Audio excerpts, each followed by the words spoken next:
Parul university के placements का कोई रिप्लेसमेंट नहीं, इसलिए टॉप कंपनीज की फर्स्ट चॉइस। आप तो समझ ही गए होंगे। Join Parul university, Vadodara, Gujarat. 3 साल से चल रहे रूस यूक्रेन युद्ध समाप्त होता नजर आ रहा है। रूस के राष्ट्रपति व्लादिमीर पुतिन यूक्रेन के ऊर्जा संयंत्रों पर 30 दिनों के लिए हमले रोकने पर सहमत हो गए हैं। पुतिन ने रूसी सेना को हमले रोकने के आदेश दे दिए हैं। बता दें कि अमेरिकी राष्ट्रपति डोनाल्ड ट्रंप के साथ 18 मार्च को फोन पर 1 घंटे से ज्यादा समय तक चली बातचीत के बाद पुतिन ने अमेरिका के उस प्रस्ताव पर सहमति जताई जिसमें रूस और यूक्रेन को 30 दिनों के लिए एक दूसरे के ऊर्जा बुनियादी ढांचे पर हमला बंद करने को कहा गया था। पूर्ण संघर्ष विराम समझौते पर शांति वार्ता के उद्देश्य से वार्ता तुरंत शुरू होगी। बता दें कि वार्ता के दौरान पुतिन ने संघर्ष के शांतिपूर्ण समाधान के प्रति अपनी प्रतिबद्धता दोहराई। हालांकि 30 दिवसीय व्यापक युद्ध विराम को स्वीकार करने से मना कर दिया।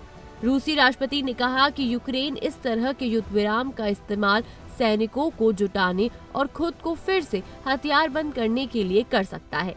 पुतिन ने ये भी कहा कि स्थायी शांति समझौता तभी होगा जब यूक्रेन को विदेशी सैन्य सहायता और कीव को खुफिया जानकारी देना बंद किया जाएगा। बता दें कि ट्रंप और पुतिन के बीच इस बात पर भी सहमति बनी कि रूस और यूक्रेन एक दूसरे के 175 युद्धबंदियों को रिहा करेंगे। रूस 23 गंभीर रूप से घायल यूक्रेनी सैनिकों को कीव को सौंपेगा। बता दें कि ट्रंप ने इस मामले में अपनी टिप्पणी में कहा कि पुतिन के साथ बातचीत बहुत अच्छी रही।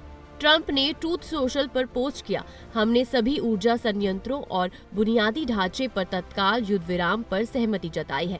हम पूर्ण युद्ध विराम के लिए तेजी से काम करेंगे और अंततः रूस और यूक्रेन के बीच इस भयानक युद्ध को समाप्त करेंगे। उन्होंने आगे कहा कि दोनों ने शांति समझौते के कई पहलुओं पर चर्चा की। हमने इस बात पर भी विचार किया कि युद्ध में हजारों सैनिक मारे जा रहे हैं। राष्ट्रपति पुतिन और राष्ट्रपति ज़ेलेंस्की दोनों ही इसे समाप्त होते देखना चाहेंगे। जानकारी के मुताबिक व्हाइट हाउस ने सीमित युद्ध विराम को शांति की दिशा में बड़ा कदम बताया है और उम्मीद जताई है कि इससे अंततः लड़ाई पूरी तरह से और स्थायी रूप से समाप्त हो जाएगी। ये स्पष्ट नहीं है कि यूक्रेन चरणबद्ध युद्ध विराम योजना के साथ है या नहीं। हालांकि पिछले सप्ताह यूक्रेनी अधिकारियों ने सऊदी अरब में विदेश मंत्री मार्को रूबियो की अध्यक्षता में हुई वार्ता के दौरान अमेरिकी प्रस्ताव पर सहमति व्यक्त की थी। इस प्रस्ताव में 30 दिन के पूर्ण युद्ध विराम की बात थी। क्रेमलिन के अनुसार पुतिन ने ट्रंप से यूक्रेन को विदेशी सैन्य और खुफिया सहायता बंद करने का भी आह्वान किया। रूस की सरकारी समाचार एजेंसी तास के अनुसार पुतिन ट्रंप ने संपर्क में रहने पर सहमति जताई है। रूस और अमेरिका पूर्ण संघर्ष विराम समझौते पर शांति वार्ता के लिए विशेषज्ञ समूह स्थापित करेंगे। दोनों नेता इस बात पर एकमत थे कि ऊर्जा और बुनियादी ढांचे के संघर्ष विराम के साथ शांति का मार्ग प्रशस्त होगा।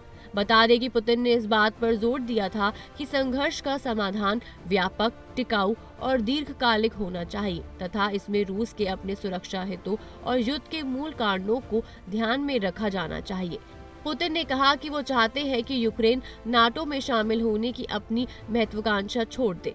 रूस उन चारों यूक्रेनी क्षेत्रों पर नियंत्रण रखे जिन पर उसने अपना दावा किया है तथा यूक्रेनी सेना का आकार सीमित रखा जाए। बहरहाल काला सागर में युद्ध विराम पर वार्ता शुरू करने पर दोनों देश राजी। पुतिन ने काले सागर में नौवहन की सुरक्षा के बारे में ट्रंप के विचार पर रचनात्मक प्रतिक्रिया व्यक्त की और बातचीत शुरू करने पर सहमत हुए। काला सागर में समृद्धि युद्ध विराम के कार्यान्वयन पर तकनीकी वार्ता शुरू करने पर भी दोनों देश राजी हो गए। ट्रंप और पुतिन ने पश्चिम एशिया मुद्दे पर भी बात की। पश्चिम एशिया मुद्दे पर बातचीत जल्द शुरू होगी। क्रेमलिन के एक प्रतिनिधि ने इसे ऐतिहासिक क्षण बताया है। अंतर्राष्ट्रीय सहयोग के लिए पुतिन के दूत किरिल दिमित्रियव ने एक्स पर पोस्ट किया, राष्ट्रपति पुतिन और राष्ट्रपति ट्रंप के नेतृत्व में दुनिया आज बेहद सुरक्षित स्थान बन गई है। बता दें कि यूक्रेन के लिए समर्थन जुटाने पर चर्चा करने के लिए 18 मार्च को फिनलैंड पहुंचे यूक्रेनी राष्ट्रपति ज़ेलेंस्की ने कहा कि यूक्रेन की संप्रभुता पर कोई समझौता नहीं हो सकता। रूस को अपने द्वारा कब्जा किए गए क्षेत्र को सौंपना होगा। इसी पर ज़ेलेंस्की ने कहा कि यूरोप को यूक्रेन शांति वार्ता में शामिल किया जाना चाहिए। उन्होंने इंटरनेट मीडिया यानी कि सोशल मीडिया प्लेटफॉर्म टेलीग्राम पर लिखा, यूरोप को बातचीत की मेज पर होना चाहिए। यूरोपीय सुरक्षा के जुड़े मुद्दों पर यूरोप के साथ मिलकर फैसला होना चाहिए।